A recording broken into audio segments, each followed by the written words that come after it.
Halo sahabatku, apa kabar kalian hari ini? Semoga selalu sehat dan bahagia ya. Selamat datang kembali di channel Cerita Momo. Hari ini, Momo akan membawakan sebuah kisah yang benar-benar menguras emosi, tapi dijamin bikin kalian puas banget di akhir ceritanya. Bayangkan rasanya diusir seperti sampah oleh orang yang kita cintai, tapi tiba-tiba nasib berputar 180 derajat karena sebuah rahasia besar masa lalu. Nah, sebelum kita masuk ke ceritanya yang seru dan penuh kejutan ini, yuk dukung terus channel ini dengan cara tekan tombol like dan subscribe sekarang juga ya. Jangan lupa juga untuk absen di kolom komentar di bawah. Coba tulis nama kalian, asal kota, dan ketik kata, hadir. Momo ingin tahu nih, sahabat Momo yang setia ini asalnya dari mana saja? Sudah siap tisu dan camilannya? Kalau sudah, mari kita langsung masuk. Suara benturan keras koper yang menghantam lantai marmer membuat Nadine tersentak hebat. Jantungnya berdegup kencang, seolah ingin melompat keluar dari dada. Belum sempat ia bertanya apa yang terjadi. Vino, suaminya yang baru saja pulang kerja dengan wajah merah padam, sudah menunjuk pintu depan dengan jari telunjuk yang gemetar karena amarah. "Pergi kamu dari sini, Nadine. Bawa semua baju-bajumu yang murahan itu dan jangan pernah injakan kakimu di rumah ini lagi," teriak Vino. Suaranya menggelegar, memantul di dinding-dinding ruang tamu yang menjadi saksi bisu pernikahan mereka selama 3 tahun terakhir. Nadine bangkit dari sofa dengan kaki gemetar. Ia mencoba meraih tangan suaminya, menatap mata lelaki itu dengan tatapan memohon. "Mas, ada apa ini? Kenapa tiba-tiba Mas Vino mengusirku? Kalau aku punya salah, tolong bicarakan baik-baik, Mas. Jangan seperti ini." Vino menepis tangan Nadine dengan kasar, hingga tubuh wanita itu terhuyung ke belakang. "Salahmu? Salahmu adalah kamu miskin. Salahmu adalah kamu yatim piatu yang tidak punya siapa-siapa. Aku sudah muak, Nadine. 3 tahun aku hidup pas-pasan bersamamu. Aku bosan. Teman-temanku semua sukses, punya istri yang bisa modalin bisnis suami. Sedangkan kamu cuma beban." Air mata mulai menggenang di pelupuk mata Nadine. Hatinya hancur berkeping-keping mendengar kalimat kejam itu keluar dari mulut laki-laki yang dulu berjanji akan menjaganya. "Tapi Mas, kita kan sedang berjuang sama-sama. Aku juga selalu berusaha irit, aku tidak pernah menuntut apa-apa." Justru itu.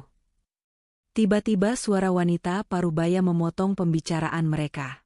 Ibu Mirna, ibu kandung Vino, keluar dari kamarnya dengan wajah sinis sambil melipat kedua tangannya di dada. Ia menatap Nadine dari ujung kepala sampai ujung kaki dengan tatapan merendahkan. "Kamu itu tidak sadar diri ya, Nadine," ucap Ibu Mirna tajam.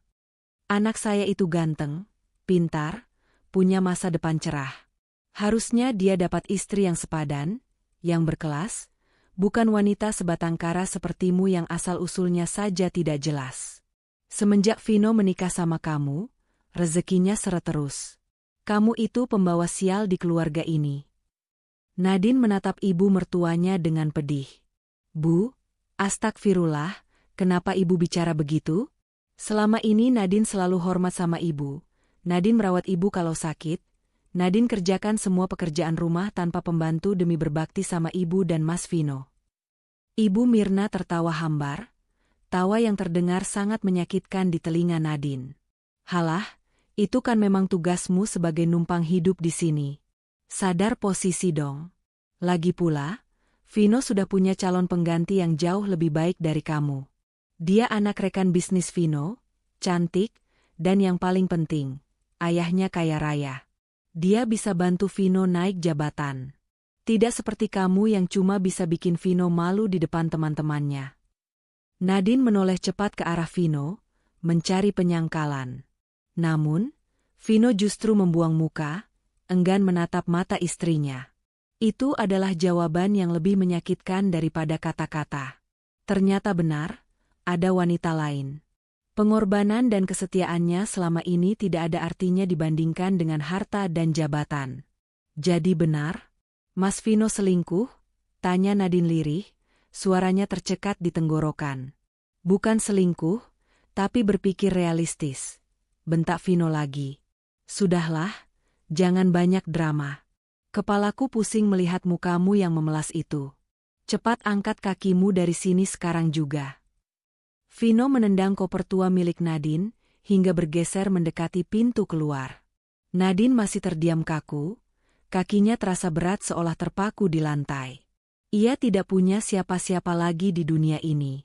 Ayahnya sudah meninggal 10 tahun lalu, dan ia tidak punya kerabat dekat. Jika ia keluar dari rumah ini, ia benar-benar tidak tahu harus pergi kemana.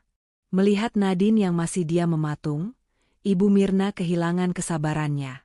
Wanita parubaya itu maju dan mencengkeram lengan Nadine dengan kuat, lalu menariknya paksa menuju pintu depan. "Bu, sakit Bu, tolong jangan begini." Rintih Nadine mencoba melepaskan cengkeraman ibu mertuanya yang menyakitkan. "Makanya kalau disuruh pergi itu pergi. Jangan jadi benalu yang tidak tahu malu," seru Ibu Mirna sambil terus menyeret menantunya itu. Vino hanya diam menonton, tidak ada sedikit pun niat untuk membela istrinya. Pintu depan terbuka lebar. Angin malam yang dingin langsung menusuk kulit. Di luar, langit tampak gelap pekat dan gerimis mulai turun, seolah alam pun turut bersedih melihat nasib Nadine. Ibu Mirna mendorong tubuh Nadine sekuat tenaga, hingga Nadine tersungkur jatuh di teras yang dingin. Lututnya menghantam lantai semen yang keras, menimbulkan rasa perih yang menjalar. Belum sempat Nadine bangkit, kopernya dilemparkan begitu saja hingga isinya sedikit berhamburan keluar. "Ini sampah-sampahmu. Bawa pergi jauh-jauh," teriak Ibu Mirna. Nadine merangkak, memunguti baju-bajunya dengan tangan gemetar sambil menangis terseduh-seduh. Ia mendongak, menatap Vino yang kini berdiri di ambang pintu di samping ibunya. "Mas, tega kamu. Mas, malam ini hujan. Aku harus tidur di mana? Tolong izinkan aku menginap 1 malam ini saja. Besok pagi aku janji akan pergi," pinta Nadine mengibah. Harga dirinya sudah ia buang jauh-jauh demi tidak terlunta-lunta di jalanan malam ini. Vino menatap Nadine dengan tatapan dingin, tanpa belas kasih sedikit pun. "Itu bukan urusanku lagi. Cari saja kolong jembatan atau emperan toko. Siapa tahu nasibmu memang cocok di sana." Dengar itu, sambung Ibu Mirna. "Jangan harap kamu bisa masuk lagi. Dan ingat, besok surat cerai akan dikirim ke alamat." "Oh iya, kamu kan gelandangan sekarang, jadi tidak punya alamat. Nanti ambil saja di pengadilan." Brak! Pintu rumah itu dibanting keras di depan wajah Nadine.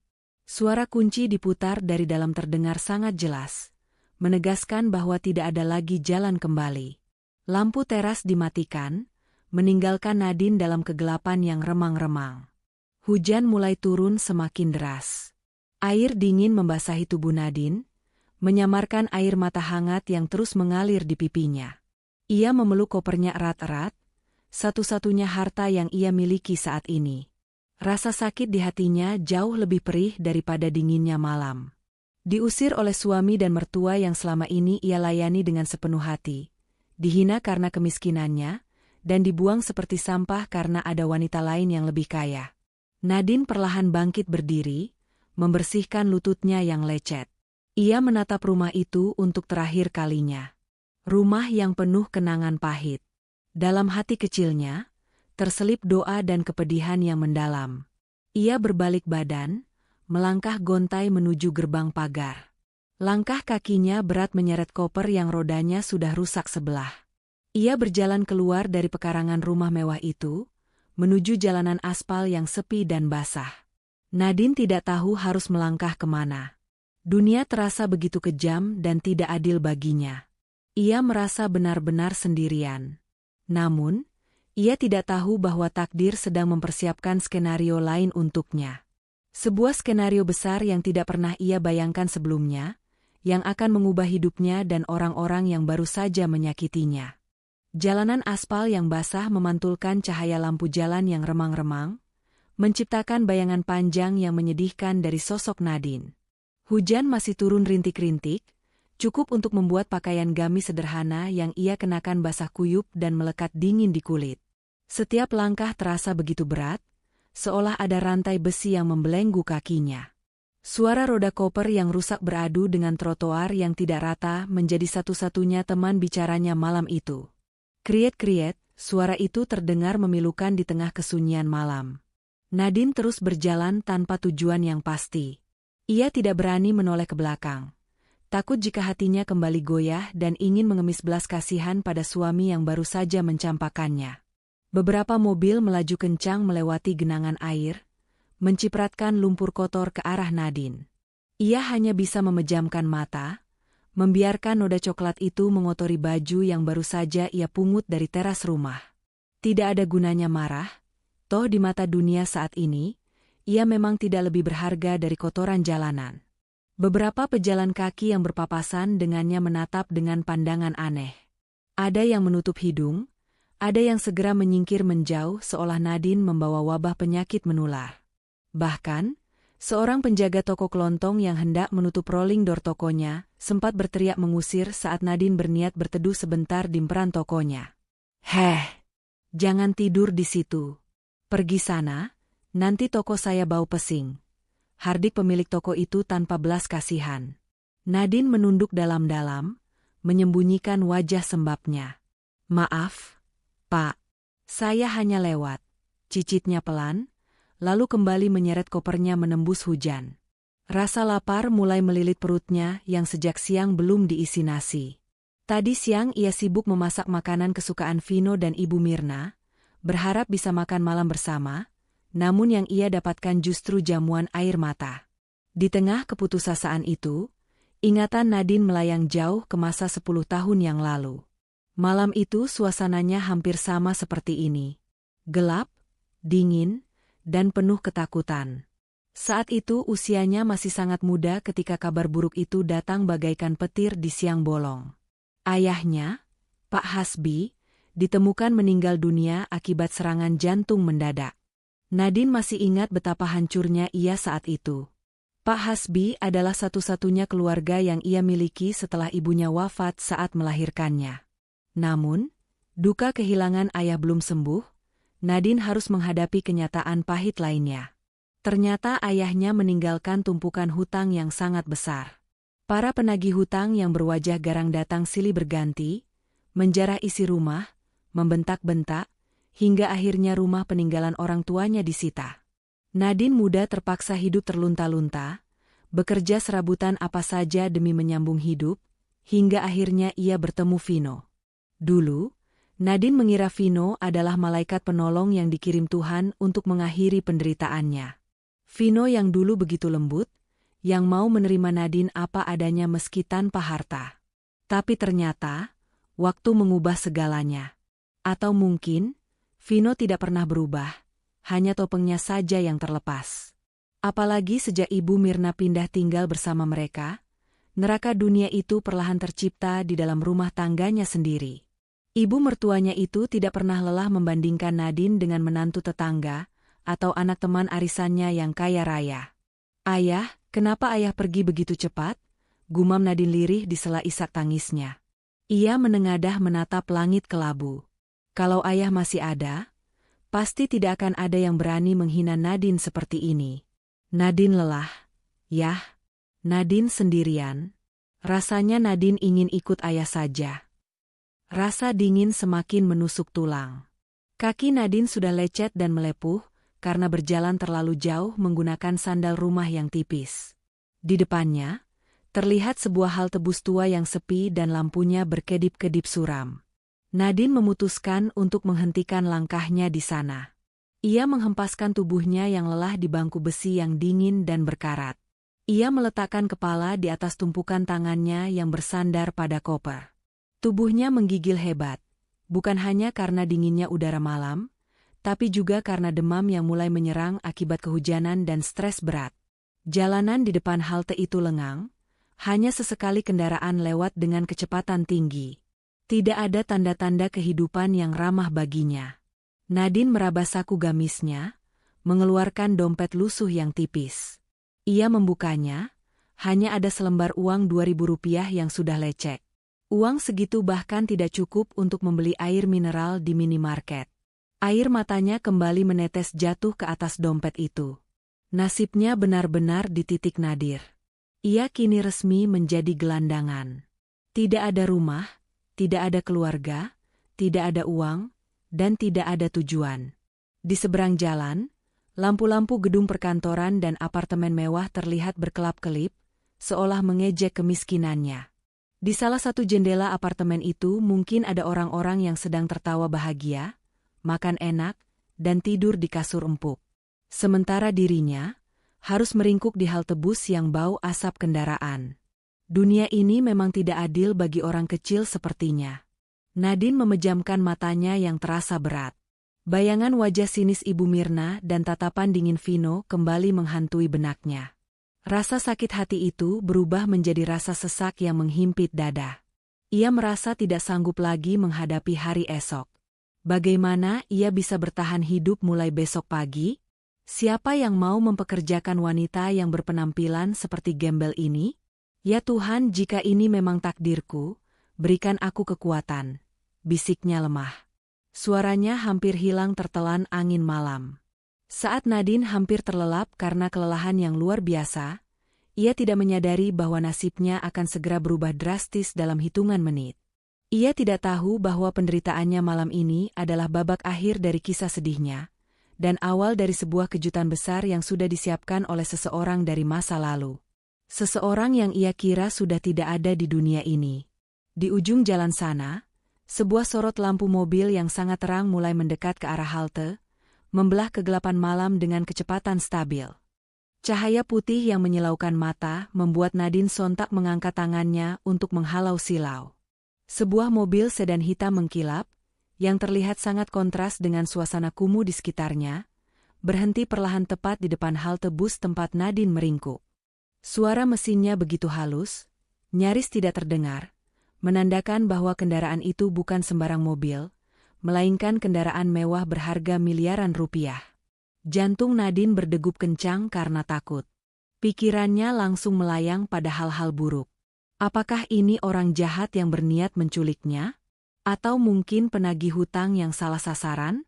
Nadine memeluk kopernya semakin erat, berusaha menyembunyikan tubuhnya di sudut bangku besi yang dingin. Ia bersiap untuk lari sekencang mungkin jika pintu mobil itu terbuka dan orang-orang kasar keluar darinya. Pintu penumpang bagian depan terbuka. Nadine menahan napas. Namun, yang keluar bukanlah preman bertato atau orang berwajah garang, melainkan seorang pria muda berperawakan tegap, mengenakan setelan jas hitam rapi yang tampak sangat mahal. Pria itu dengan sigap membuka payung hitam besar untuk melindungi dirinya dari guyuran hujan, lalu berjalan tenang menghampiri Nadine. Langkah kakinya tegas namun sopan, tidak menunjukkan tanda-tanda ancaman. Pria itu berhenti tepat 2 langkah di depan Nadine. Ia sedikit membungkukkan badannya, menatap Nadine dengan sorot mata yang sulit diartikan, ada rasa hormat, namun juga ketegasan yang kuat. "Selamat malam," sapa pria itu dengan suara bariton yang tenang. Nadine gemetar. Ia mendongak, menatap wajah asing itu dengan waspada. Siapa Anda?" "Saya tidak punya uang, Pak. Saya tidak punya apa-apa untuk dirampok," cicit Nadine dengan suara parau, berharap pria itu segera pergi meninggalkannya. Pria itu menggeleng pelan, seulas senyum tipis yang sopan terukir di wajahnya. "Maaf jika kedatangan saya mengejutkan Nona. Nama saya Riko. Saya tidak berniat jahat. Saya ditugaskan untuk menjemput Nona Nadine." Kening Nadine berkerut dalam. "Menjemput? Siapa yang mau menjemput wanita buangan sepertinya? Vino? Tidak mungkin. Suaminya itu baru saja mengusirnya dengan penuh kebencian. Ibu mertuanya? Mustahil. Anda pasti salah orang." "Saya bukan orang penting," tolak Nadine sambil berusaha bangkit, bersiap menyeret kopernya menjauh. "Saya tidak mungkin salah, Nona Nadine binti Hasbi," ucap Riko lagi, kali ini menyebut nama lengkap Nadine dengan jelas. "Tuan Besar meminta saya untuk membawa Nona pulang. Beliau sudah sangat lama menunggu momen ini." Langkah Nadine terhenti seketika saat mendengar nama ayahnya disebut. Tubuhnya menegang. Rasa bingung bercampur marah mulai merayap di dadanya. Tuan besar? Siapa maksud Anda? Saya tidak kenal tuan besar manapun. Riko menarik napas panjang sebelum mengucapkan kalimat yang membuat dunia Nadine seakan berhenti berputar sesaat. Tuan besar yang saya maksud adalah ayah kandung Nona, Bapak Hasbi. Mata Nadine terbelalak lebar. Rasa takutnya kini berubah menjadi kemarahan. Ia merasa dipermainkan.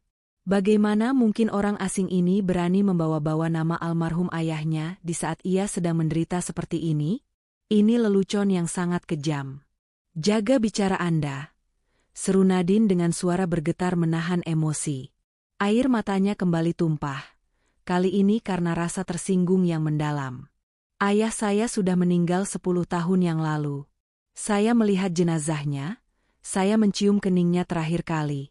Jangan jadikan orang mati sebagai bahan lelucon hanya untuk menipu saya. Pergi. Nadine berteriak histeris di tengah hujan. Ia merasa hancur. Kenapa di saat rendahnya, masih ada orang yang tega mempermainkan kenangan tentang ayahnya? Riko tidak mundur selangkah pun. Ia tetap berdiri tegak memegang payung, membiarkan Nadine meluapkan emosinya. Setelah Nadine sedikit tenang karena kelelahan, Riko kembali bicara dengan nada yang lebih serius dan mendesak.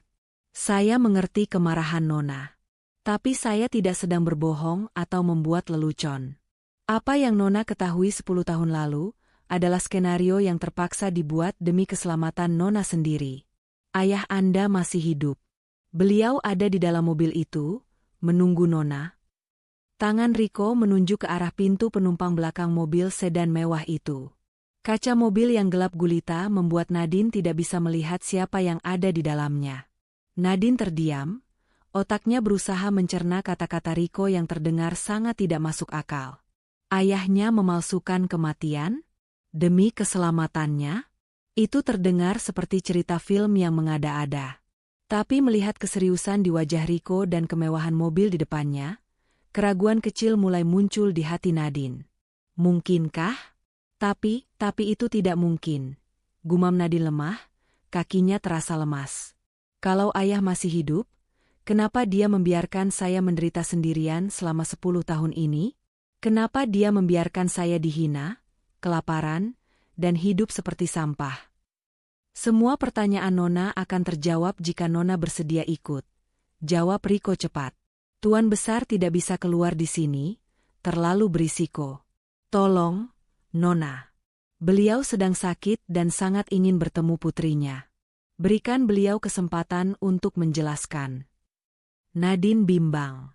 Logikanya menolak percaya, tapi hati kecilnya berteriak penuh harap. Jika benar ayahnya masih hidup, maka ia tidak lagi sebatang kara di dunia ini. Ia menatap mobil hitam itu lekat-lekat. Tidak ada tanda-tanda kebohongan dari sikap Riko. Lagi pula, apa ruginya ia ikut? Ia sudah tidak punya tempat tinggal, tidak punya uang, dan tidak ada tujuan. Jika ini penipuan, toh ia sudah tidak punya apa-apa lagi untuk diambil. Tapi jika ini benar, dengan tangan gemetar, Nadine mengangguk pelan. Baik, saya ikut. Tapi kalau Anda bohong, turunkan saya di kantor polisi terdekat. Riko mengangguk hormat. Silakan, Nona. Pria itu segera mengambil alih koper tua Nadine dan membawanya ke bagasi. Kemudian, ia membukakan pintu penumpang belakang untuk Nadine. Udara dingin dan basah seketika berganti dengan hawa hangat dan aroma pewangi mobil yang mewah saat Nadine masuk ke dalam kabin. Jok kulit yang empuk menyambut tubuhnya yang lelah. Nadine duduk dengan canggung, air hujan dari bajunya menetes membasahi karpet mobil yang tebal. Ia menoleh ke samping, berharap melihat sosok ayahnya di sana. Namun, kursi di sebelahnya kosong. Loh, mana ayah saya? Katanya ada di dalam mobil, tanya Nadine panik, hendak membuka pintu lagi. Riko yang sudah duduk di kursi kemudi menoleh ke belakang sambil tersenyum menenangkan. Maaf Nona, Tuan Besar menunggu di kediaman utama. Kondisi kesehatannya tidak memungkinkan beliau untuk keluar malam-malam begini di tengah hujan. Saya tadi berkata beliau menunggu Nona, maksudnya menunggu kedatangan Nona yang saya bawa dengan mobil ini.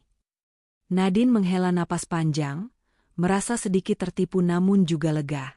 Setidaknya ia aman dari hujan. Mobil mulai melaju pelan meninggalkan halte bus yang menjadi saksi bisu titik terendah hidupnya. Nadine menatap jalanan yang basah dari balik kaca jendela yang kini melaju mulus. Ia meninggalkan jejak penderitaannya di belakang, menuju sebuah ketidakpastian baru yang mungkin saja adalah jawaban dari doa-doanya selama ini. Di dalam keheningan mobil yang nyaman itu, Nadine bertanya-tanya. Jika benar ayahnya masih hidup dan sekaya ini, apakah hidupnya benar-benar akan berubah? Ataukah ini hanya mimpi indah sebelum ia terbangun kembali di perantoko yang dingin? Mobil sedan mewah yang ditumpangi Nadine meluncur mulus meninggalkan hiruk-pikuk kota yang padat. Perlahan, pemandangan di luar jendela berubah. Gedung-gedung tinggi dan pemukiman kumuh berganti menjadi deretan pepohonan rindang dan pagar-pagar tembok tinggi yang menyembunyikan rumah-rumah gedongan di baliknya. Nadine tahu kawasan ini, sebuah area elit di pinggiran kota yang hanya dihuni oleh para konglomerat. Dulu, ia hanya bisa memandangnya dari jauh, tak pernah bermimpi akan memasukinya. Jantung Nadine kembali berdegup kencang saat mobil berbelok masuk ke sebuah gerbang besi raksasa yang terbuka otomatis. Di depannya, berdiri sebuah mansion megah bergaya klasik Eropa dengan pilar-pilar putih yang menjulang tinggi. Lampu-lampu taman yang hangat menyinari bangunan itu, membuatnya tampak seperti istana di tengah kegelapan malam. Mobil berhenti tepat di depan lobi utama. Rico segera turun dan membukakan pintu untuk Nadine dengan sikap yang sangat hormat. Nadine melangkah turun dengan ragu. Ia menatap pantulan dirinya di kaca jendela lobi, rambut lepek, gamis basah penuh noda lumpur, dan wajah sembab. Ia merasa sangat kecil dan kotor berdiri di tempat semewah ini. "Mari, Nona. Bapak sudah menunggu di ruang tengah," ajak Rico lembut, membuyarkan rasa minder Nadine. Nadine mengikuti langkah Rico memasuki rumah itu. Lantai marmer yang ia injak begitu berkilau, hingga bisa memantulkan bayangannya. Interior rumah itu dipenuhi lukisan mahal dan perabot antik yang harganya mungkin bisa membeli harga diri orang-orang yang baru saja menghinanya. Namun, Nadine tidak punya waktu untuk mengagumi semua itu. Pikirannya hanya tertuju pada satu hal. Benarkah ayahnya ada di sini? Rico membawa Nadine menuju sebuah pintu ganda yang terbuat dari kayu jati ukiran. Dengan perlahan, Rico membuka pintu itu lebar-lebar. "Tuan besar, Nona Nadine sudah tiba," lapor Rico, lalu ia mundur dan memberi isyarat agar Nadine masuk sendirian. Ruangan itu luas dan hening, diterangi oleh cahaya lampu kristal yang temaram. Di ujung ruangan, menghadap ke arah jendela besar yang menampilkan pemandangan taman belakang, tampak punggung seseorang yang duduk di sebuah kursi roda canggih. Punggung itu tampak lebar namun sedikit membungkuk, menyeratkan beban berat yang telah lama dipikul. "Ayah?" panggil Nadine lirih. Suaranya bergetar hebat.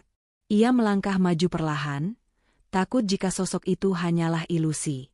Kursi roda itu berputar perlahan. Detik berikutnya, napas Nadine tercekat. Di hadapannya, duduk seorang pria parubaya dengan rambut yang sudah memutih seluruhnya. Wajahnya dihiasi kerutan-kerutan tua yang tidak Nadine kenali sebelumnya. Namun mata itu, mata teduh yang selalu menatapnya dengan kasih sayang itu tidak pernah berubah.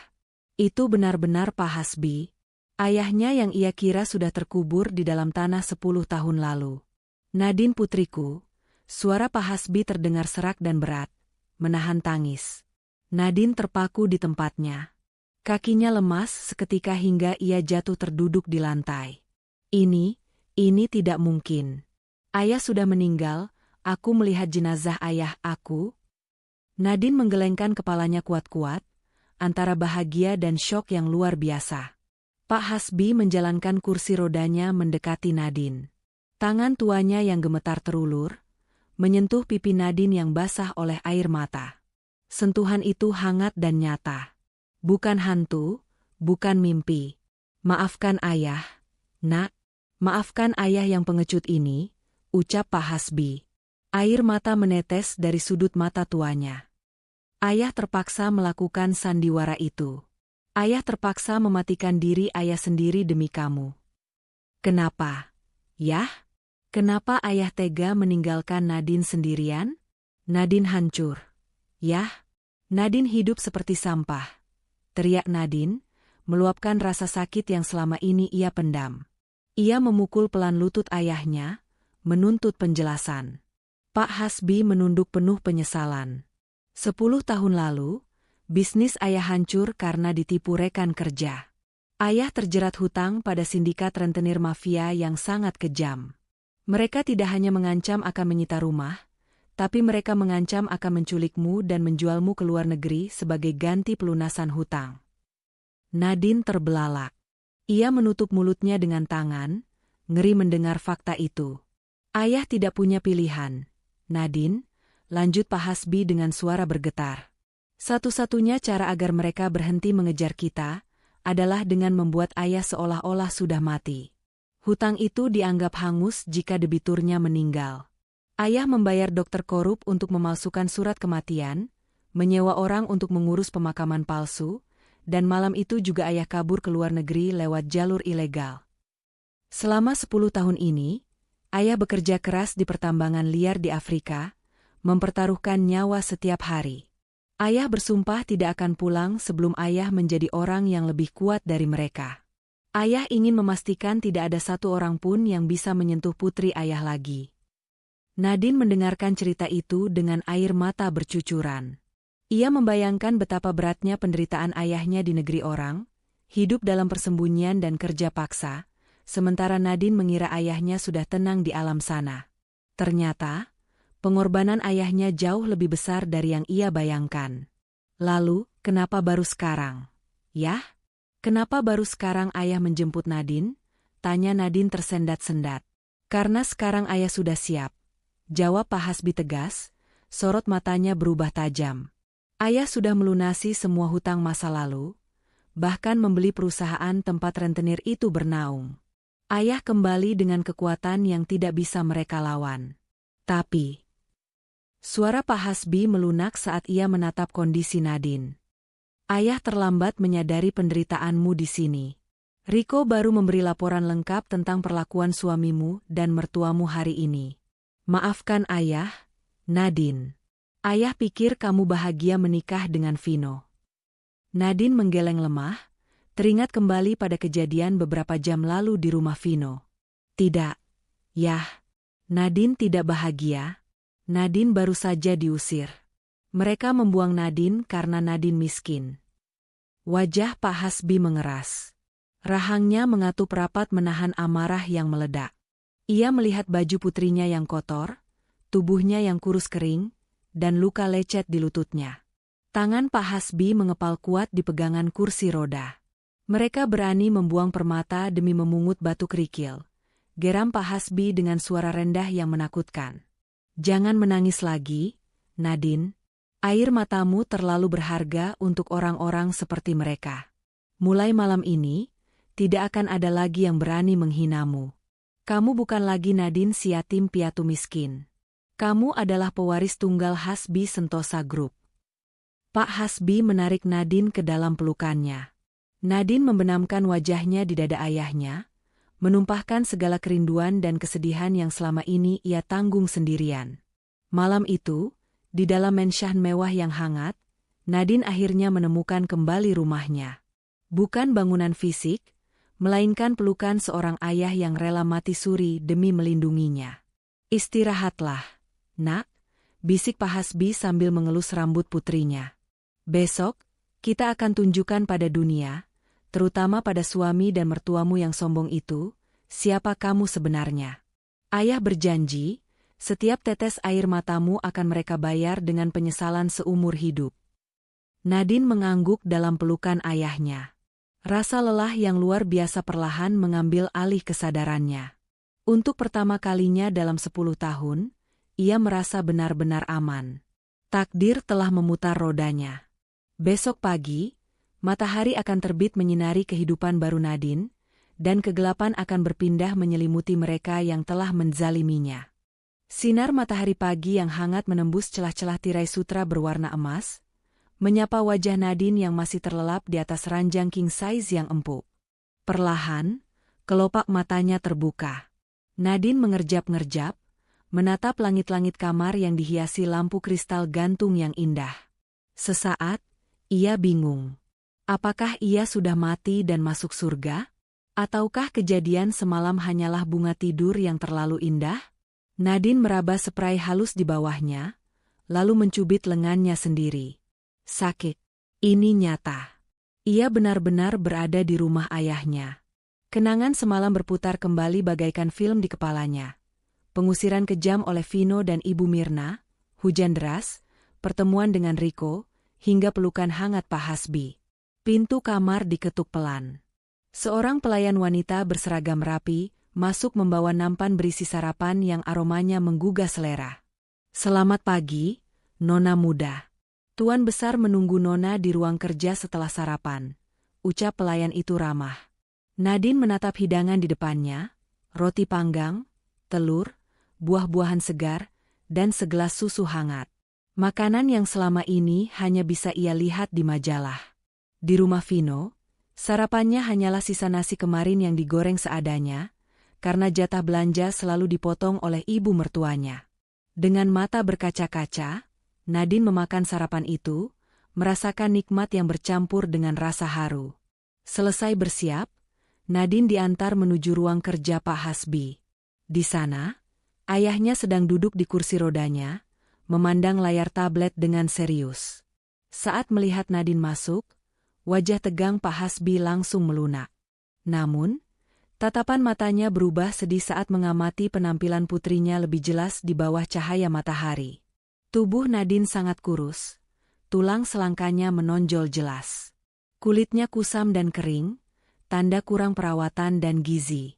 Di lengan dan kakinya terdapat beberapa bekas luka samar, mungkin akibat pekerjaan rumah yang terlalu berat atau perlakuan kasar. "Mereka benar-benar tidak memanusiakanmu, Nadine," desis Pak Hasbi dengan rahang mengeras. Hatinya teriris melihat putri tunggalnya yang dulu ia manjakan kini tampak layu seperti bunga yang kekeringan. "Apakah suami dan ibu mertuamu itu tidak pernah memberimu uang untuk merawat diri?" Nadine menunduk malu, menyembunyikan tangannya yang kasar. Uang gaji Mas Vino dipegang penuh oleh Ibu Mirna. Yah, Nadine hanya dikasih jatah sedikit untuk belanja sayur. Kalau minta lebih untuk beli sabun muka saja, Nadine dibilang boros dan tidak tahu diri. Brak! Pak Hasbi menggebrak meja kerjanya. Kemarahannya memuncak.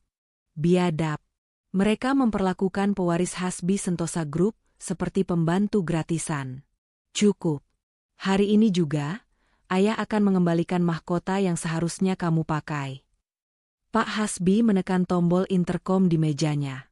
"Riko, bawa tim masuk sekarang." Pintu terbuka lebar. Riko masuk diikuti oleh rombongan orang. Ada dokter pribadi, ahli gizi, penata rambut, dan perancang busana terkenal. Nadine ternganga melihat kesibukan yang tiba-tiba memenuhi ruangan itu. "Nadine, dengarkan ayah," ucap Pak Hasbi lembut namun tegas. "Mulai detik ini, Nadine yang lama, Nadine yang lemah, Nadine yang penakut, Nadine yang miskin, sudah mati. Kamu harus lahir kembali menjadi sosok baru. Sosok yang pantas memimpin imperium bisnis ayah dan sosok yang akan membuat mereka gemetar ketakutan." Seharian itu, Nadine menjalani transformasi total. Dokter memeriksa kesehatannya dan memberikan vitamin terbaik untuk memulihkan staminanya. Ahli kecantikan merawat kulit wajah dan tubuhnya, hingga kembali bercahaya. Rambutnya yang kusam dipotong model bob, sebahu yang elegan dan diberi perawatan, hingga berkilau hitam alami. Terakhir, perancang busana memakaikan Nadine setelan blazer dan celana bahan berwarna navy blue yang dijahit khusus pas di tubuhnya, dipadukan dengan sepatu hak tinggi yang runcing. Saat Nadine berdiri di depan cermin besar, ia nyaris tidak mengenali bayangannya sendiri. Wanita di cermin itu terlihat berkelas, cerdas, dan memancarkan aura wibawa yang kuat. Tidak ada lagi jejak istri tertindas di sana. "Cantik sekali," gumam Nadine, menyentuh pipinya sendiri yang kini merona segar. "Itu baru putri Pak Hasbi," suara sang ayah terdengar dari belakang. Pak Hasbi tersenyum bangga, meski matanya berkaca-kaca. Sekarang, Penampilanmu sudah siap. Tapi penampilan saja tidak cukup. Kamu butuh senjata. Pak Hasbi menyodorkan sebuah map tebal berwarna merah kepada Nadine. Nadine menerimanya dan membaca judul di sampul map itu, Dokumen Akuisisi PT Cipta Karya oleh HS Group. Nadine mengerutkan kening. PT Cipta Karya? Ini kan kantor tempat Mas Vino bekerja, ya? Benar, jawab Pak Hasbi santai. Perusahaan itu sudah lama kolaps karena manajemen yang buruk. Pemilik lamanya memohon-mohon agar ayah membelinya. Dan ayah sudah setuju. Dengan satu syarat, ayah yang akan menunjuk CEO baru untuk memimpin di sana. Pak Hasbi menatap manik mata Nadine dalam-dalam. Nadine, ayah menunjukmu sebagai CEO baru di sana. Besok pagi adalah jadwal penandatanganan resmi dan perkenalan pemilik baru. Tangan Nadine gemetar memegang map itu. Tapi ya, Nadine tidak punya pengalaman. Nadine cuma lulusan SMA. Nadine cuma ibu rumah tangga biasa. Bagaimana Nadine bisa memimpin perusahaan? Mas Vino pasti akan menertawakan Nadine. Siapa bilang kamu tidak bisa? Potong Pak Hasbi tegas. Kamu punya darah bisnis ayah. Selama ini kamu bisa mengatur keuangan rumah tangga yang super minim itu kan? Itu manajemen krisis namanya. Soal teknis, Riko dan tim ahli akan mendampingimu 24 jam. Yang kamu butuhkan hanya keberanian. Pak Hasbi memutar kursi rodanya mendekat, lalu menggenggam tangan Nadine. Ingat rasa sakit saat kamu diusir semalam? Ingat tatapan merendahkan Ibu Mirna? Ingat bagaimana Vino membuangmu demi wanita lain yang katanya lebih kaya? Gunakan rasa sakit itu sebagai bahan bakarmu, Nadine. Tunjukkan pada mereka bahwa mereka telah membuang berlian dan memungut sampah. Nadine terdiam, meresapi kata-kata ayahnya. Bayangan penghinaan Vino dan Ibu Mirna kembali menari di pelupuk matanya. Rasa perih itu perlahan berubah menjadi api semangat yang membara. Benar kata ayahnya. Ia tidak boleh lemah lagi. Ia harus bangkit. Ia harus membuktikan bahwa Nadine bukan wanita rendahan yang bisa diinjak-injak. Nadine menarik napas panjang, lalu menghembuskannya perlahan. Ia menegakkan punggungnya, menatap ayahnya dengan sorot mata yang berbeda, lebih tajam dan penuh keyakinan. Baik, yah. Nadine siap, ucap Nadine mantap. Nadine akan memimpin perusahaan itu. Nadine akan buat Mas Vino dan Ibu Mirna menyesal seumur hidup karena sudah menyia-nyiakan Nadine. Pak Hasbi tersenyum puas. Bagus. Itu baru anak ayah. Sekarang, pelajari dokumen ini. Besok, kita akan buat kejutan yang tidak akan pernah mereka lupakan. Panggung sandiwara sudah siap, dan kamu adalah pemeran utamanya. Di luar jendela, matahari bersinar terik, seakan ikut merestui kebangkitan sang putri yang terbuang. Sementara di tempat lain, Vino dan ibunya mungkin sedang tertawa bahagia di atas penderitaan Nadine, tanpa menyadari bahwa badai besar sedang bergerak menuju mereka. Badai itu bernama Nadine. Sementara Nadine sibuk mempersiapkan diri untuk peran barunya, suasana di rumah kontrakan mewah yang kini dikuasai Vino dan ibunya justru penuh gelak tawa. Aroma pizza keju yang menyengat memenuhi ruang tengah. Kotak-kotak makanan cepat saji berserakan di atas meja, pemandangan yang jarang terlihat saat Nadine masih ada karena mereka selalu beralasan harus berhemat. Vino duduk bersandar di sofa empuk dengan kaki diangkat ke atas meja, menikmati sepotong pizza sambil memainkan ponselnya. Wajahnya terlihat cerah, seolah beban berat baru saja diangkat dari pundaknya. Ah, rasanya lega sekali ya, Bu, ucap Vino dengan mulut penuh. Rumah ini jadi terasa lebih luas dan udaranya lebih segar tanpa si pembawa sial itu. Tidak ada lagi yang menangis di pojokan atau merengek minta uang belanja. Ibu Mirna yang sedang asyik memoles kuteks merah menyala di kukunya tertawa renyah. Benar sekali, Vino. Ibu juga heran kenapa kamu bisa tahan sampai 3 tahun sama perempuan kampung itu. Lihat sekarang, baru sehari dia pergi, rezeki kita rasanya langsung lancar. Makan enak, tidur nyenyak, tidak perlu dengar keluhan dia yang bikin sakit kuping. Vino tersenyum sinis. Semoga saja dia tidak mati kelaparan di jalan. Atau jangan-jangan sekarang dia sedang mengemis di lampu merah? Haha. Biarin saja, sahut Ibu Mirna ketus. Itu karma buat dia karena tidak sadar diri mau numpang hidup sama orang sukses. Oh ya, Vin, bagaimana dengan Clarissa? Anak teman ayahmu yang kaya itu? Kamu harus gerak cepat loh. Jangan sampai keduluan orang lain. Vino meletakkan ponselnya dan menatap ibunya dengan percaya diri. Tenang saja, Bu. Clarissa itu sudah memberi kode-kode positif. Nanti malam aku berencana mengajaknya makan malam romantis. Begitu dia tahu aku sudah duda, pasti jalan makin mulus.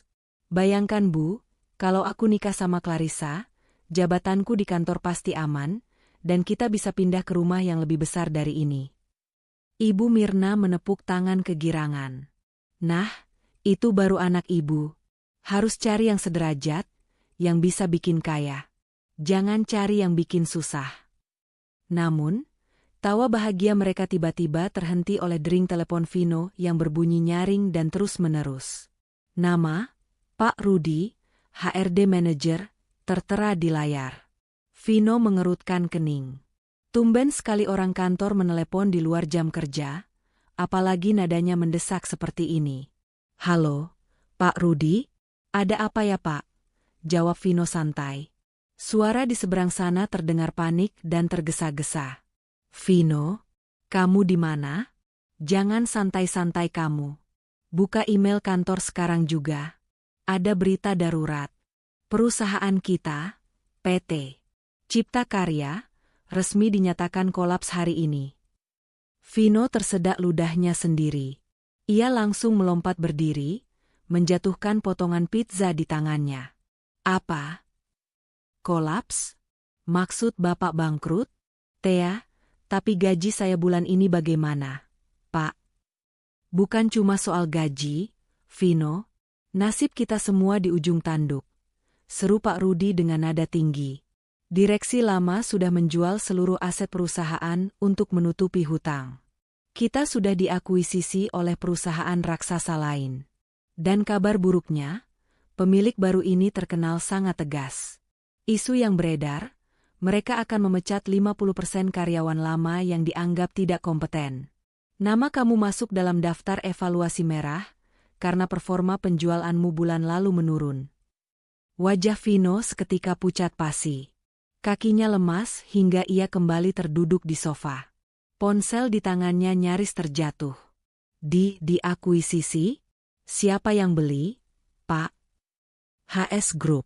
Hasbi Sentosa Group, jawab Pak Rudi. Itu perusahaan konglomerat kelas kakap. Kalau kamu mau selamat, besok malam kamu wajib datang ke acara gala dinner penyambutan pemilik baru di Hotel Grand Royal. Dengar-dengar, CEO baru utusan HS Group akan datang langsung. Kamu harus cari muka, Vino. Kalau tidak, siap-siap saja jadi pengangguran minggu depan. Sambungan telepon terputus.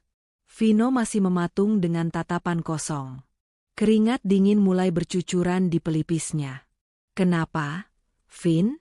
Ada apa? Tanya Ibu Mirna panik melihat perubahan drastis pada wajah anaknya.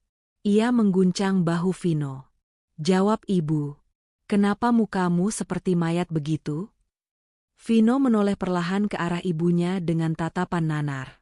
Kantor bangkrut, Bu. Perusahaan dijual. Apa? Pekik Ibu Mirna histeris. Terus gajimu bagaimana? Cicilan mobilmu? Cicilan kartu kredit ibu? Kalau kamu dipecat, kita mau makan apa, Vino? Aku bisa dipecat kalau tidak berhasil mengambil hati pemilik baru. Bu, suara Vino bergetar ketakutan. Bayangan menjadi pengangguran dan jatuh miskin. Menjadi seperti Nadine yang ia hina, tiba-tiba menghantui pikirannya. Pemilik barunya HS Group. Itu perusahaan raksasa. Kalau aku dipecat dari sana, karirku tamat. Tidak akan ada perusahaan lain yang mau terima aku. Ibu Mirna yang tadinya panik, tiba-tiba terdiam sejenak. Otak liciknya mulai berputar cepat mencari celah. Ia tidak mau kembali hidup susah. Ia sudah terlanjur nyaman dengan gaya hidup mewah ini. Tunggu dulu, ucap Ibu Mirna sambil menyipitkan mata. HS Group? Itu kan perusahaan yang isinya orang-orang super kaya. Vin, dengarkan Ibu. Ini justru peluang emas. Vino menatap ibunya bingung. Peluang apa? Aku mau dipecat, Bu. Dasar bodoh, bentak Ibu Mirna sambil menoyor kepala anaknya. Justru karena pemilik barunya orang kaya raya, kamu punya kesempatan buat mendekati mereka. Kamu bilang tadi ada acara makan malam penyambutan kan? Iya, besok malam di Hotel Grand Royal, jawab Vino ragu. Nah, itu dia kuncinya, seru Ibu Mirna berapi-api. Kamu harus datang ke sana dengan penampilan paling meyakinkan. Kamu harus terlihat seperti eksekutif muda yang sukses dan cerdas. Kamu jilat itu pemilik baru. Puji-puji dia setinggi langit. Orang kaya itu suka dipuji, Vin. Kalau perlu, Ibu ikut. Ibu mau ikut? Iya dong. Ibu kan jago basa-basi. Siapa tahu pemilik barunya itu ibu-ibu sosialita atau bapak-bapak tua yang butuh teman ngobrol. Ibu bisa bantu kamu melobi biar posisi kamu aman, bahkan mungkin naik jabatan. Ibu Mirna tersenyum lebar, membayangkan dirinya bergaul dengan kalangan elit. Kita harus beli baju baru, Vin. Baju yang mahal dan berkelas. Penampilan itu investasi. Tapi uang tabungan kita tinggal sedikit, Bu. Kartu kredit juga sudah limit. Keluh Vino.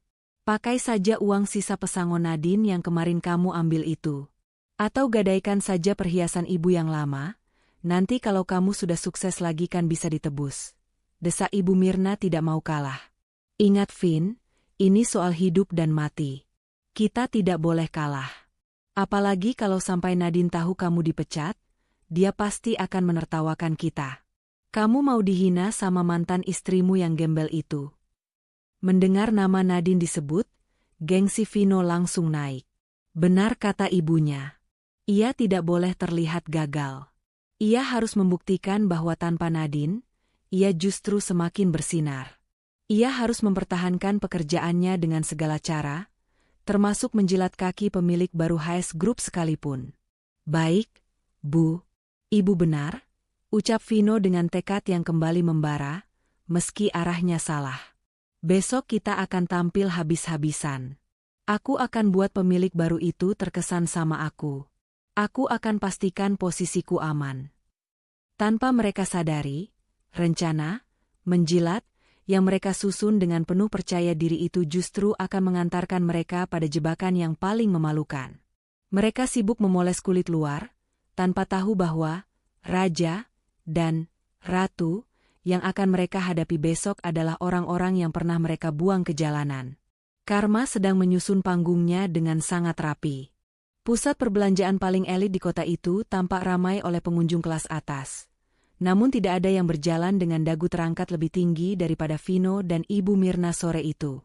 Mereka melangkah masuk ke dalam butik desainer ternama dengan gaya yang dibuat-buat, seolah mereka adalah pelanggan tetap yang biasa menghabiskan puluhan juta dalam sekali belanja. Padahal, kenyataannya, dompet di saku Vino menjerit kesakitan. Ingat pesan ibu, Vin, bisik Ibu Mirna sambil memilah-milah deretan jas impor yang harganya bisa buat makan setahun. Jangan lihat label harganya. Pilih yang paling mengkilap, yang bahannya paling halus.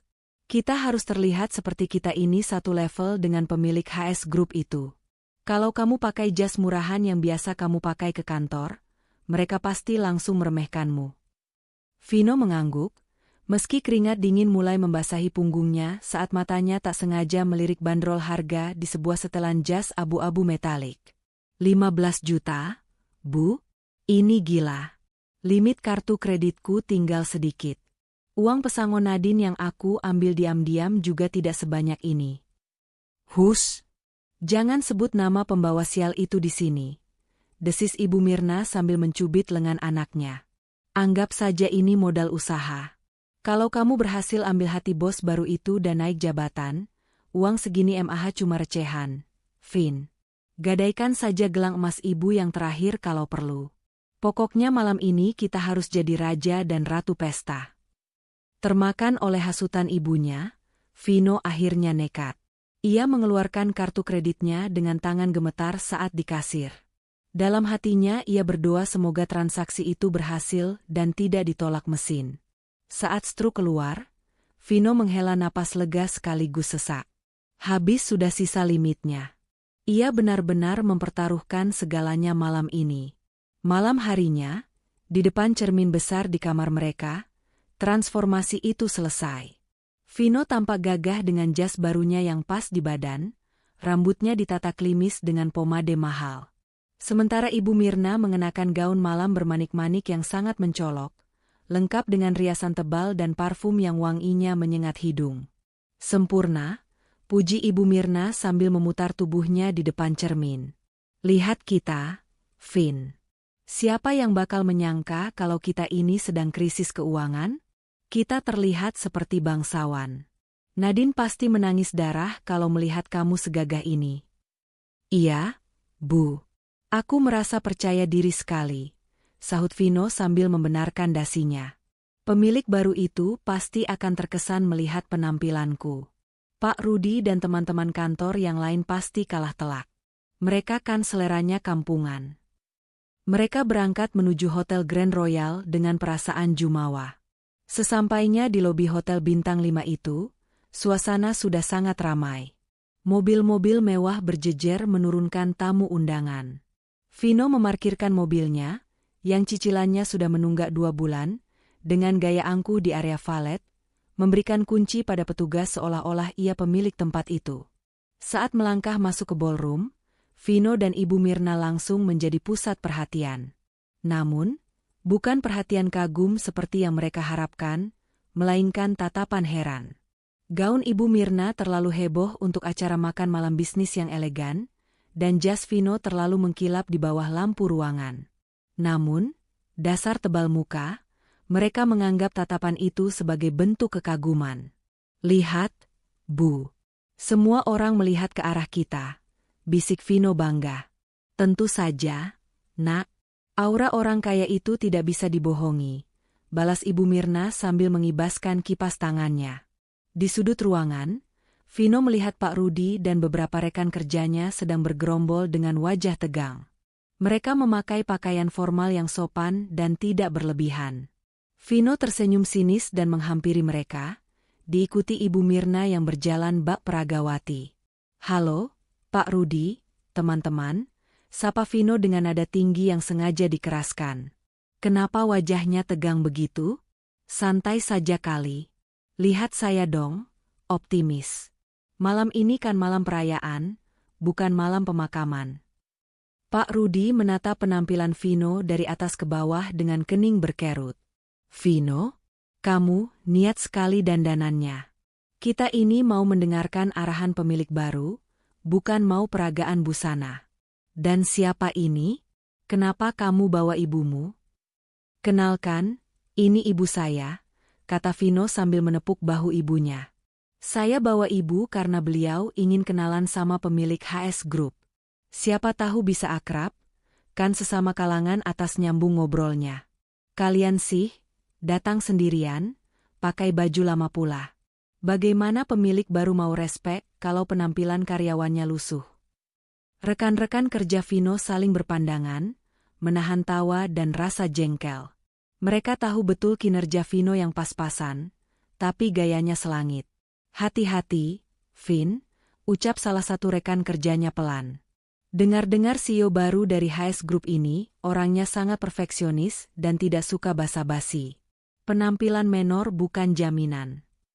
Ah, bilang saja kalian iri, potong Ibu Mirna ketus. Anak saya ini punya kelas. Kalian lihat saja nanti, saat bos baru itu datang, dia pasti akan langsung menunjuk Vino sebagai tangan kanannya. Tiba-tiba, lampu ballroom meredup. Suara musik latar berhenti, digantikan oleh suara MC yang menggema dari pengeras suara. Suasana yang tadinya riuh rendah seketika hening. Semua mata tertuju ke arah pintu utama ballroom yang tertutup rapat. Hadirin sekalian, suara MC terdengar berwibawa. Mohon perhatiannya. Mari kita sambut dengan tepuk tangan yang meriah, pemilik utama Hasbi Sentosa Group beserta CEO baru yang akan memimpin PT Cipta Karya mulai hari ini. Jantung Vino berdegup kencang. Ini saatnya. Ia membusungkan dadanya, berdiri paling depan di barisan karyawan, siap memberikan senyum terbaik dan jabat tangan paling erat. Ibu Mirna di sebelahnya juga sudah bersiap dengan pose anggunnya. Siap-siap, Bu. Ini momen kita, bisik Vino penuh semangat. Ibu sudah siap. Nak, ayo kita tunjukkan pesona kita. Jawab Ibu Mirna tak kalah antusias. Mereka menatap pintu raksasa itu dengan mata berbinar, membayangkan sosok tua bangka atau wanita sosialita yang akan keluar dari sana. Mereka sudah menyiapkan kalimat pujian paling manis di ujung lidah mereka. Sedikit pun tidak terbesit dalam benak mereka bahwa di balik pintu itu, masa lalu yang mereka injak-injak sedang bersiap untuk menghancurkan angan-angan mereka dalam satu hentakan langkah kaki. Pintu perlahan terbuka, dan cahaya terang menyinari sosok-sosok yang akan masuk, membawa badai kehancuran bagi kesombongan Vino dan ibunya. Pintu ganda ballroom terbuka perlahan, diiringi keheningan yang mencekam. Semua mata tertuju ke sana, menahan napas. Dari balik pintu, muncullah sosok Riko terlebih dahulu. Pria itu berjalan tegap, matanya menyapu seisi ruangan dengan tatapan tajam, memastikan keamanan tuannya. Di belakang Riko, 2 orang pengawal berbadan kekar mendorong pintu lebih lebar lagi. Lalu, masuklah mereka. Duduk di atas kursi roda elektrik yang canggih, Pak Hasbi memancarkan aura kekuasaan yang tak terbantahkan meski dalam keterbatasan fisiknya. Setelan jas hitam yang ia kenakan terlihat sangat mahal, kontras dengan rambut putihnya yang tertata rapi.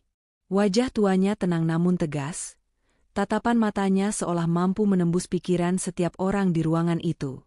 Namun, yang membuat seluruh ruangan benar-benar terpaku bukanlah Pak Hasbi, melainkan sosok wanita yang berjalan anggun di sampingnya. Wanita itu mengenakan setelan blazer navy blue berpotongan modern yang membalut tubuh rampingnya dengan sempurna. Rambut bobnya berkilau di bawah sorotan lampu chandelier. Wajahnya dipoles makeup natural namun elegan, menonjolkan kecantikan yang berkelas dan tatapan mata yang dingin namun penuh percaya diri. Vino menyipitkan matanya, berusaha mengenali sosok itu. Jantungnya serasa berhenti berdetak sesaat. Ia menggosok matanya, berharap ini hanya halusinasi efek lampu sorot. Bu, cicit Vino dengan suara tercekat di tenggorokan. Tangan kanannya mencengkeram lengan ibunya dengan kuat hingga Ibu Mirna mengaduh. Bu, itu. Apa sih, Vin? Sakit tahu. Omel Ibu Mirna tanpa menoleh, matanya masih terbelalak menatap wanita itu. Siapa perempuan cantik itu? Model internasional ya? Atau istri muda si pemilik? Namun, semakin dekat wanita itu melangkah menuju podium, semakin jelas fitur wajahnya. Hidung itu, bentuk bibir itu, dan tatapan mata itu. Nadine, teriak Vino tanpa sadar. Suaranya menggema di ruangan yang hening itu, membuat beberapa kepala menoleh ke arahnya dengan tatapan terganggu. Pak Rudi yang berdiri di samping Vino melotot kaget. Kamu gila ya, Vin? Itu CEO baru kita. Namanya Ibu Nadine Hasbi. Jaga sopan santunmu. Lutut Vino seketika lemas. Rasanya tulang-tulangnya dicabut paksa dari tubuhnya. Nadine? Istrinya yang ia usir kemarin? Istrinya yang ia sebut gelandangan? Bagaimana mungkin? Bagaimana mungkin wanita kumuh yang memungut baju di lumpur, semalam bisa berubah menjadi bidadari berkelas yang kini berdiri di panggung kehormatan? Ibu Mirna di sebelahnya melongo lebar. Mulutnya terbuka seperti ikan mas koki yang kehabisan oksigen. Nadine? Tidak mungkin, tidak mungkin. Dia kan miskin. Dia yatim piatu. Itu pasti orang lain yang mirip. Pasti operasi plastik. Racau Ibu Mirna panik, kipas tangannya terjatuh ke lantai tanpa ia sadari. Di atas podium, Riko menyerahkan mikrofon kepada Pak Hasbi. Pria tua itu memandang ke arah kerumunan karyawan. Matanya sempat berhenti sejenak pada sosok Vino, dan Ibu Mirna yang tampak seperti orang kesurupan di barisan depan. Sudut bibir Pak Hasbi terangkat sedikit, membentuk senyum misterius. "Selamat malam," suara Pak Hasbi berat dan berwibawa, memenuhi setiap sudut ruangan. "Terima kasih atas sambutannya. Saya, Hasbi, pemilik HS Group, malam ini ingin memperkenalkan putri tunggal saya, sekaligus pewaris sah seluruh aset saya." Pak Hasbi menoleh ke arah Nadine dengan tatapan bangga. "Perkenalkan, Nadine Hasbi. Mulai hari ini, dia adalah pemilik dan CEO baru PT Cipta Karya. Keputusan mutlak perusahaan ini ada di tangannya." Dunia Vino dan Ibu Mirna runtuh seketika. Langit-langit ballroom serasa ambruk menimpa kepala mereka. Putri tunggal? Pewaris? Kata-kata itu berputar-putar di kepala Vino, menghantam logikanya hingga hancur lebur. Jadi selama 3 tahun ini, ia tidur serumah dengan putri seorang konglomerat, dan ia baru saja membuangnya demi mengejar wanita lain yang kekayaannya tidak seujung kuku HS Group?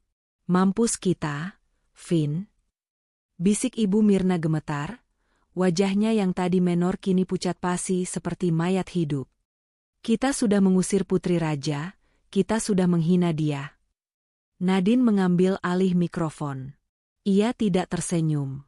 Wajahnya datar, namun sorot matanya tajam menyapu seluruh hadirin, hingga akhirnya terkunci pada satu titik, Vino. Tatapan mereka bertemu. Dulu, Nadine akan menunduk takut jika ditatap Vino. Tapi malam ini, tatapan Nadine begitu kuat, menghunus jantung Vino dengan rasa intimidasi yang luar biasa. "Terima kasih, Ayah," ucap Nadine tenang, suaranya terdengar merdu namun berwibawa. "Selamat malam rekan-rekan semua. Saya melihat banyak wajah yang familiar di sini.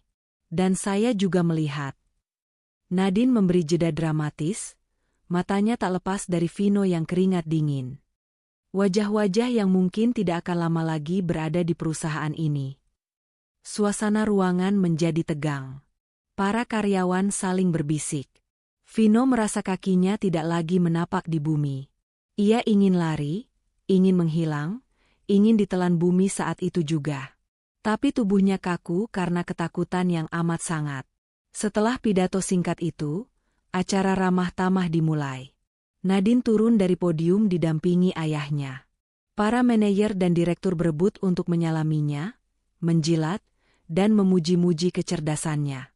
Vino dan Ibu Mirna berdiri kaku di pinggir kerumunan, bingung harus berbuat apa. "Kita harus bagaimana, Bu?" tanya Vino panik, nyaris menangis. "Dia pasti akan memecatku. Dia pasti akan balas dendam." Ibu Mirna, yang meski panik tapi tetap licik, tiba-tiba menarik tangan Vino. "Jangan bodoh. Ini kesempatan terakhir. Kita harus minta maaf sekarang juga. Kita harus bilang kalau kita hilaf." Nadine itu hatinya lembek. "Vin, dulu dia sering kamu bentak saja masih mau masakin kamu. Kalau kita ngemis-ngemis, pasti dia luluh. Ingat, kamu masih suaminya yang sah secara hukum." Tanpa mempedulikan harga diri, Ibu Mirna menyeret Vino menerobos kerumunan orang-orang penting. Mereka mendesak maju hingga tepat berada di depan Nadine yang sedang berbicara dengan Pak Rudi. "Nadine, oh, menantuku sayang," teriak Ibu Mirna dengan suara dibuat-buat penuh drama. Ia langsung menjatuhkan dirinya, bersimpuh di kaki Nadine di depan semua orang. Keheningan kembali menyelimuti ruangan. Semua orang terperangah melihat adegan itu. "Ibu kangen sekali sama kamu, Nak. Ya ampun, Ibu cari-cari kamu kemana-mana seharian ini. Ibu khawatir sekali." Tangis Ibu Mirna pecah, air mata buayanya mengalir deras merusak maskaranya. "Maafkan Ibu ya, Nak. Kemarin itu Ibu cuma emosi sesaat. Ibu lagi pusing banyak pikiran. Ibu tidak bermaksud mengusirmu beneran." Vino, melihat ibunya sudah beraksi, ikut menjatuhkan lututnya di samping ibunya. Ia meraih tangan Nadine, mencoba menciumnya. "Sayang, Nadine, maafkan aku. Aku bodoh, aku hilaf. Aku cuma sedang stres pekerjaan. Aku tidak mungkin menceraikan kamu. Aku cinta mati sama kamu, Nadine. Sumpah. Kembalilah ke rumah, kita perbaiki semuanya ya. Pemandangan itu sungguh menyedihkan sekaligus menjijikkan. Dua orang yang kemarin sombong bak raja dan ratu, kini merangkak seperti pengemis di kaki wanita yang mereka hina. Nadine menatap mereka dari ketinggian dengan tatapan dingin. Ia tidak menarik tangannya yang dipegang Vino, tapi ia juga tidak membalas genggaman itu.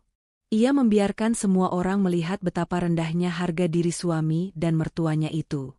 Pak Hasbi di samping Nadine mendengus jijik. "Cih, drama murahan," gumamnya pelan. Nadine perlahan menarik tangannya dari genggaman Vino, lalu menepuk-nepuk tangannya seolah baru saja memegang sesuatu yang kotor. "Cinta?" tanya Nadine dengan nada datar yang menusuk. "Bukankah kemarin Mas bilang aku ini benalu? Bukankah Ibu bilang aku pembawa sial yang cuma numpang hidup? Kenapa sekarang tiba-tiba jadi sayang dan kangen? Apa karena jas yang saya pakai ini mahal? Atau karena kursi yang saya duduki ini empuk?" Vino mendongak, wajahnya merah pada menahan malu, tapi rasa takut miskin lebih besar. "Tidak, Nadine, bukan karena harta. Aku baru sadar aku tidak bisa hidup tanpamu." "Oh ya?" Nadine tersenyum miring, senyum yang membuat nyali Vino menciut. "Kalau begitu, mari kita buktikan seberapa besar cinta kalian itu." Nadine memberi isyarat pada Rico. Pria itu maju membawa sebuah nampan berisi 2 gelas minuman berwarna pekat sisa dari meja tamu lain. "Kalian haus kan setelah berteriak-teriak kemarin?" ucap Nadine tenang. "Minumlah. Setelah itu, kita bicara soal cinta." Vino dan Ibu Mirna menatap gelas itu bingung. Apa ini ujian? Atau jebakan? Di tengah kebingungan itu, mereka tidak menyadari bahwa Nadine sedang memainkan permainan mental untuk menghancurkan sisa-sisa harga diri mereka sebelum memberikan pukulan terakhir yang mematikan. Suasana di dalam ballroom Hotel Grand Royal terasa begitu mencekam. Ratusan pasang mata tertuju pada Vino dan Ibu Mirna yang berdiri gemetar memegang gelas berisi sisa minuman yang disodorkan Rico. Cairan berwarna coklat keruh itu tampak menjijikan, campuran dari berbagai minuman sisa tamu lain. Namun, di hadapan Nadine yang kini memegang kuasa penuh atas nasib mereka, gelas itu seolah menjadi satu-satunya tiket penyelamat. "Kenapa diam?" tanya Nadine datar, memecah keheningan. "Katanya cinta?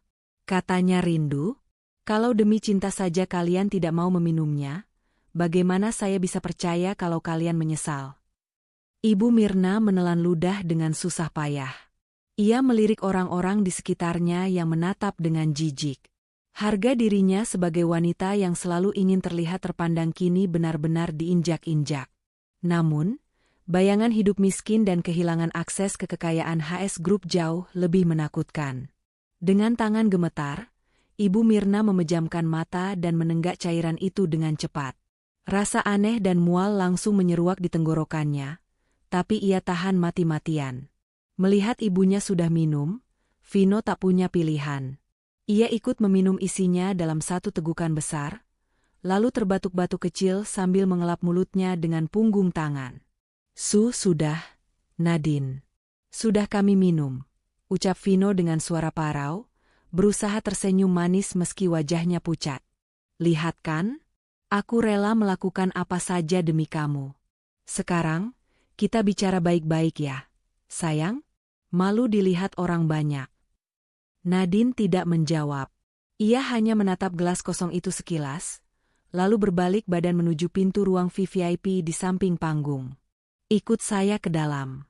Kita selesaikan urusan ini secara privat," perintah Nadine dingin tanpa menoleh. Wajah Vino dan Ibu Mirna seketika berbinar cerah. Mereka saling pandang dengan senyum penuh kemenangan. Dalam pikiran sempit mereka, ajakan ke ruang privat berarti Nadine sudah luluh. Nadine pasti tidak tega mempermalukan suaminya lebih jauh di depan umum. "Tuh kan, Ibu bilang juga apa?" bisik Ibu Mirna sambil membenahi tatanan rambutnya yang berantakan. "Dia itu cuma gertak sambal." Hatinya lembek. Sebentar lagi kita pasti diajak makan malam semeja sama bapaknya. Kamu siap-siap minta jabatan direktur ya, Vin? Mereka berjalan mengekor di belakang Nadine dan Pak Hasbi dengan langkah yang jauh lebih ringan, seolah-olah mereka adalah tamu kehormatan, mengabaikan tatapan mencemooh dari para karyawan lain. Namun, begitu pintu ruang VVIP tertutup, atmosfer berubah drastis. Ruangan itu dingin dan sunyi. Nadine langsung duduk di kursi utama yang terbuat dari kulit hitam, di ujung meja panjang yang mengkilap. Pak Hasbi memutar kursi rodanya ke samping Nadine, menatap kedua tamunya dengan sorot mata tajam, seperti elang yang siap menyambar mangsa. Rico berdiri tegak di dekat pintu, melipat tangan di dada dengan wajah tanpa ekspresi. Vino dan Ibu Mirna yang baru masuk hendak duduk di kursi di hadapan Nadine, namun suara Rico menghentikan gerakan mereka. Maaf, tidak ada yang menyuruh kalian duduk, tegur Rico tegas. Vino terperanjat, pantatnya yang baru menyentuh ujung kursi langsung terangkat lagi. Ia berdiri canggung di samping ibunya. Maaf. Kirain santai saja.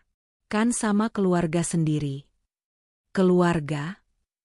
Nadine tertawa kecil, tawa yang terdengar sangat kering. Ia membuka sebuah map tebal yang sudah disiapkan di atas meja. Kalian salah paham. Saya memanggil kalian ke sini bukan sebagai istri atau menantu, tapi sebagai pemilik perusahaan yang ingin mengaudit karyawannya. Jantung Vino kembali mencelos. Maksudnya, Nadine? Panggil saya Bu Nadine, koreksi Nadine tajam. Matanya menatap lurus ke manik mata Vino. Vino Ardian, staf senior pemasaran. Berdasarkan laporan yang saya baca di sini, performa kamu selama 6 bulan terakhir sangat menyedihkan. Target penjualan tidak tercapai, sering terlambat, dan ada indikasi penggunaan fasilitas kantor untuk kepentingan pribadi. Nadine melemparkan beberapa lembar kertas foto ke atas meja. Foto-foto itu memperlihatkan mobil kantor yang dipakai Vino untuk jalan-jalan dengan wanita lain, Clarissa. Vino membelalak kaget. Keringat dingin mengucur deras di pelipisnya. Itu bisa dijelaskan, Bu Nadine maksudku. Dan Ibu Mirna, lanjut Nadine, beralih menatap mantan mertuanya. Berdasarkan catatan keuangan, Ibu sering datang ke kantor meminta reimbursemen fiktif atas nama Vino untuk biaya pengobatan yang sebenarnya dipakai untuk belanja tas dan perawatan wajah. Apakah itu benar? Wajah Ibu Mirna memerah padam. Ia tidak menyangka Nadine punya akses ke data sedetail itu. Itu kan tunjangan anak saya. Wajar dong kalau ibunya pakai. Nadine, kamu kok hitung-hitungan sama ibu sendiri? Dulu waktu kamu miskin, siapa yang kasih kamu tumpangan di rumah? Tumpangan? Sela Pak Hasbi dengan suara menggelegar. Pria tua itu memukul sandaran kursi rodanya. Putri saya kalian jadikan pembantu. Kalian suruh dia tidur di gudang belakang saat ada tamu. Kalian pikir saya tidak tahu? Pak Hasbi menatap mereka dengan jijik. Kalian beruntung saya masih punya sedikit belas kasihan untuk tidak memenjarakan kalian atas tuduhan penipuan perusahaan. Tapi melihat sikap kalian yang tidak tahu diri ini, rasanya penjara adalah tempat yang pantas. Mendengar kata penjara, pertahanan Vino dan Ibu Mirna runtuh total. Harapan mereka untuk rujuk dan hidup mewah musnah seketika. Kini, yang tersisa hanyalah ketakutan akan nasib buruk yang menanti. Vino langsung menjatuhkan dirinya ke lantai, bersujud mencium ujung sepatu Nadine.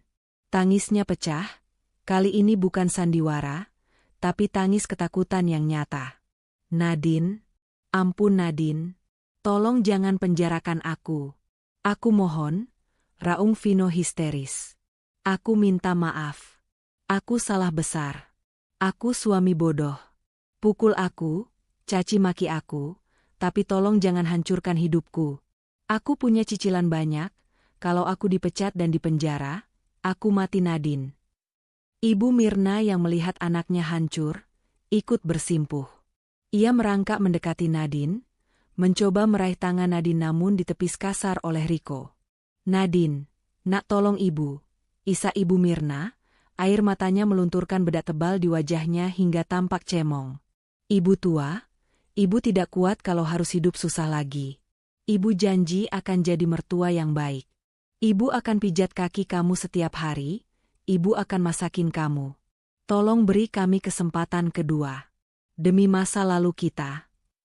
Nadine menatap dua manusia yang sedang bersujud di kakinya itu. Dulu, ia yang sering diperlakukan seperti ini. Memohon uang belanja, memohon izin keluar rumah, memohon sedikit kasih sayang. Sekarang, roda kehidupan benar-benar berputar. Namun, tidak ada rasa bahagia yang meluap-luap di hati Nadine. Yang ada hanya rasa hampa dan kelegaan bahwa ia sudah tidak lagi berada di bawah kendali mereka. Sujud kalian sudah terlambat, ucap Nadine pelan, namun terdengar sangat menyakitkan di telinga Vino dan ibunya. Saat aku mengemis di tengah hujan kemarin malam, kemana hati nurani kalian? Saat aku diusir seperti anjing kurap, apa kalian ingat masa lalu kita? Nadine berdiri dari kursinya, berjalan mundur menjauhi mereka seolah menghindari kotoran. Mas Vino, kamu bilang kamu tidak bisa hidup tanpa aku, tanya Nadine. Sayangnya, aku baru sadar kalau aku bisa hidup sangat bahagia tanpamu. Bahkan jauh lebih bahagia. Nadine. Cukup, potong Nadine tegas. Ia memberi kode pada Rico. Berikan hadiah terakhir untuk mereka. Rico merogoh saku jasnya dan mengeluarkan sebuah amplop coklat tebal. Ia melemparkannya ke hadapan Vino yang masih berlutut. Bacalah. Itu adalah keputusan final dari Bu Nadine dan Tuan Besar, ucap Rico datar. Vino dengan tangan gemetar membuka amplop itu. Matanya membelalak membaca baris demi baris tulisan di dalamnya. Kertas itu terlepas dari tangannya, melayang jatuh ke lantai. Ini tidak mungkin.